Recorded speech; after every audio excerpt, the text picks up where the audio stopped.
When did you first hear of this spate of graffiti in Norwich featuring your moniker?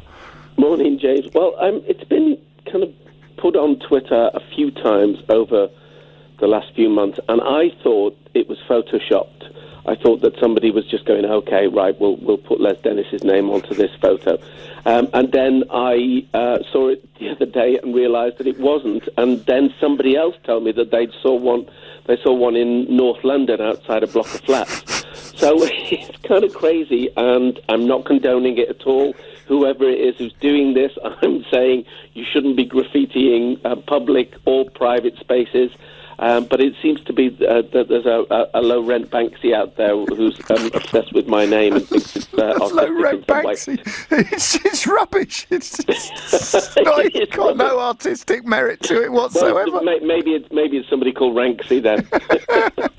Obviously, we laugh, but yeah. But can you prove it's not you? Because I mean, it's a cracking bit of guerrilla PR, which wouldn't have involved you. All you've had to buy is a can of paint. You haven't had to pay the sort of, the outside organisation or some massive PR outfit, and you're all over the news again, Les.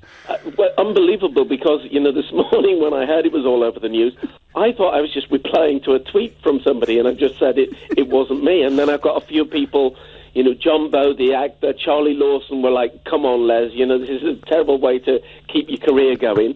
And then this morning, my wife called when I was on the school run and said, you're all over the BBC News and all over the newspapers. So I couldn't believe it. But no, I promise it wasn't me.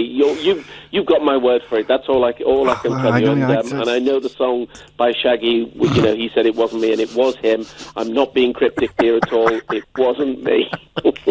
When were you last in Norwich? I was last in Norwich, I think, when I was doing a tour of The Perfect Murder, the play. The Peter James years ago. I remember it because it was the day I got the contract to go into Corrie. Fantastic. That's how I remember how well I was last. Well, you might. Did you have a few drinks to celebrate when you heard you got the Corrie job? You could have done this and then forgotten about it, and it's only recently been brought to the public attention.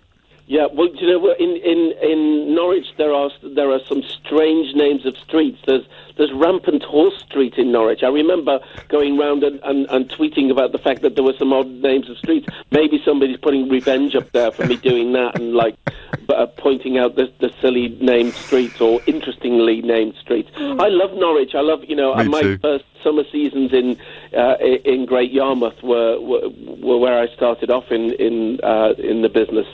So I love the area, but not enough to tag it. Furious. Not enough to I don't quite understand, like you say, that some have got. Apparently, I thought there were two, but there now seem to be three or four. And Norwich Council are apparently trying to get rid of them as quickly as they're going up. But I am telling people not to do this.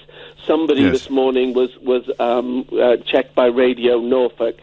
And asked about it, and they thought it was a Brexit, something to do with Brexit, Les Dennis, kind of written across Norwich, some kind of protest. I don't know if they'll clean it up, because the City Council say that they remove offensive or racist graffiti within 24 hours, right. all other graffiti within 14 days. So you're good for a fortnight, Les, I reckon. Well, as I say, I saw these quite a while ago, so they've been there for a while and nobody's moved them. I thought it was a photoshopped picture. Les, you're a legend, always.